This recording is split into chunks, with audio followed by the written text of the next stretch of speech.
Apakah setiap orang dari kita sudah menjaga pikiran dengan baik?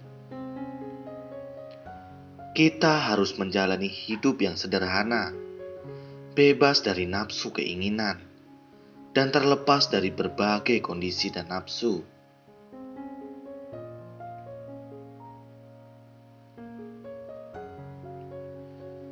Jika bisa melewati setiap hari sesuai dengan hukum alam, tidak membangkitkan niat buruk, dan tidak perhitungan dengan sesama, maka kita tak akan terjerumus dalam pandangan salah.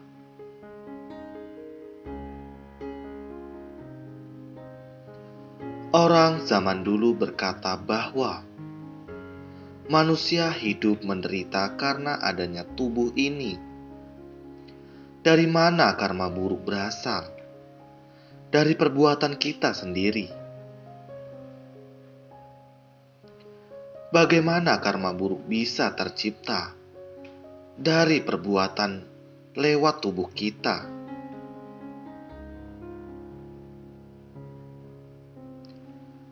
Tidak peduli bagaimana kondisi luar mengganggu pikiran kita. Asalkan tubuh kita tidak bereaksi, maka karma buruk tidak akan tercipta.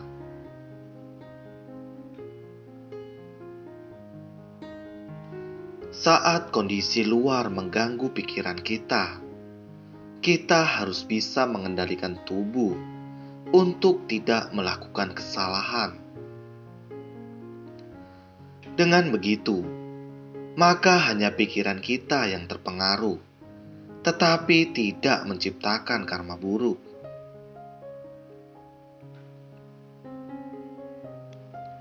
Jadi, semua penderitaan di dunia ini bersumber dari tubuh kita. Saat tubuh kita bereaksi terhadap segala sesuatu, kita bisa menciptakan karma baik atau karma buruk.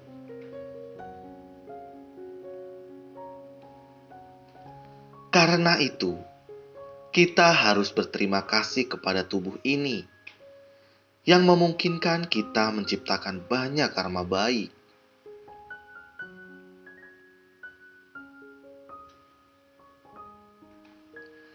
Penglihatan makhluk surgawi. Ada seorang makhluk surgawi yang melihat seorang setan sedang memukuli tumpukan tulang. Selain memukulinya, setan itu juga menghujatnya dengan penuh marah.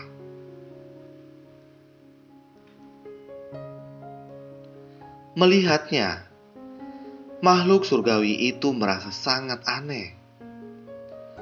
Tumpukan tulang dan setan kecil itu memiliki dendam seperti apa?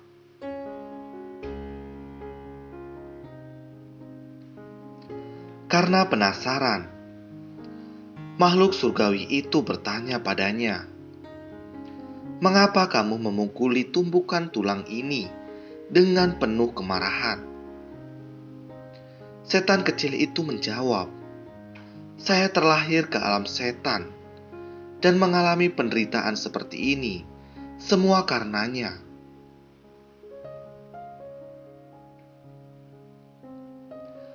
Makhluk surgawi bertanya, "Dia siapa?" "Dia adalah saya." "Mengapa kamu memukuli tulangmu sendiri?" "Karena saat hidup, saya melakukan banyak kejahatan, sehingga menciptakan banyak karma buruk."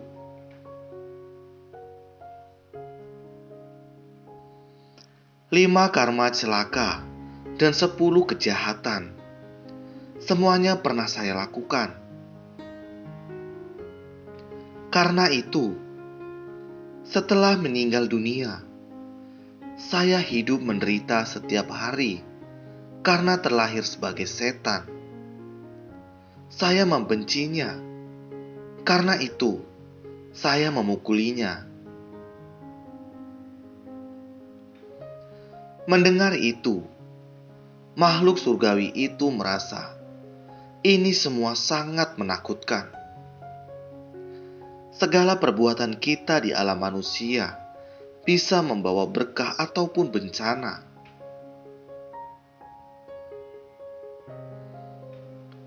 Jika berbuat jahat, kita akan menderita di alam rendah.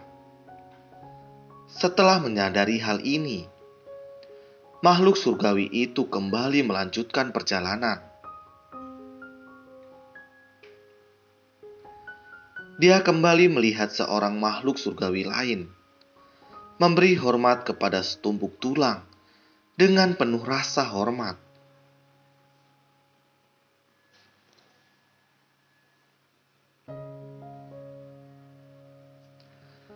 Makhluk surgawi ini mendekat dan bertanya padanya, "Mengapa kamu yang sudah terlahir di alam surga masih berada di sini untuk memberi hormat pada setumpuk tulang ini?"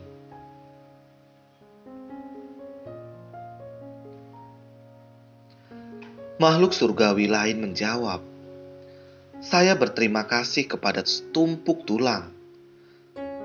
Ini karena saat masih hidup, saya selalu berbuat baik dan berbakti. Saya membantu orang banyak dan menciptakan banyak berkah.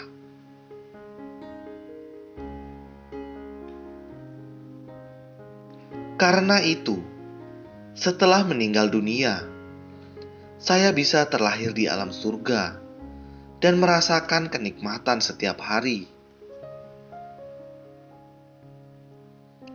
Karena itu, saya sangat berterima kasih kepada setumpuk tulang ini."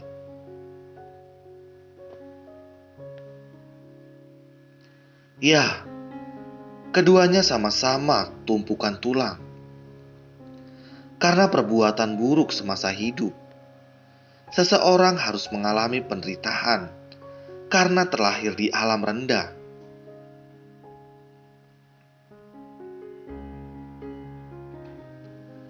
Sementara itu, orang yang banyak berbuat baik bisa terlahir di alam surga.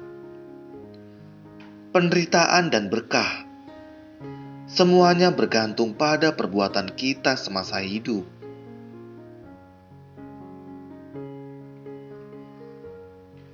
Karena itu, kita harus memanfaatkan tubuh ini dengan baik untuk melatih diri. Setiap hari kita mempelajari Dharma. Sutra menunjukkan jalan, dan jalan harus dipraktikkan. Dengan mempelajari Dharma, kita bisa menemukan jalan hidup kita. Setelah menemukan jalan yang benar, kita harus segera bergerak untuk menapakinya.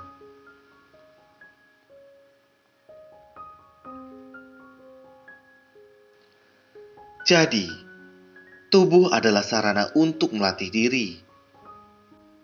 Kita sendiri harus membentangkan jalan bodhisatwa yang lurus dan lapang.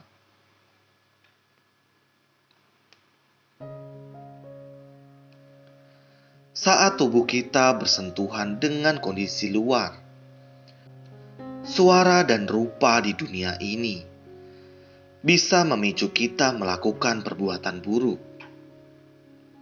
Jadi, dalam menghadapi segala kondisi luar, kita harus menjaga perilaku kita agar sesuai dengan Dharma.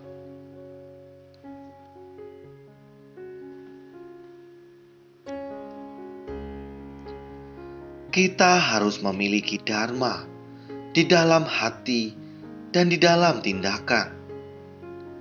Dengan memiliki Dharma di dalam hati, secara alami segala perbuatan kita akan bisa membawa kebajikan.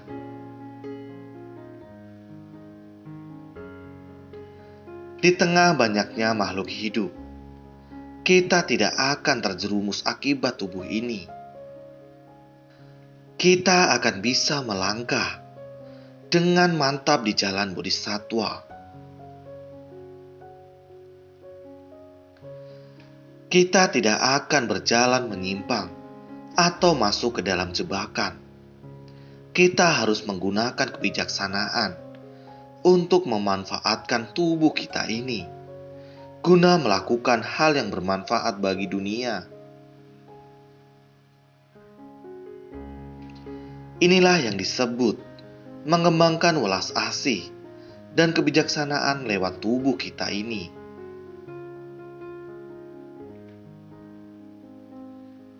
Tanpa tubuh ini, bagaimana kita bisa berbuat baik? Kita harus mengembangkan kebijaksanaan untuk membedakan yang benar dan salah. Karena itu, dikatakan bahwa dalam zaman sekarang ini diperlukan pemahaman atas benar dan salah.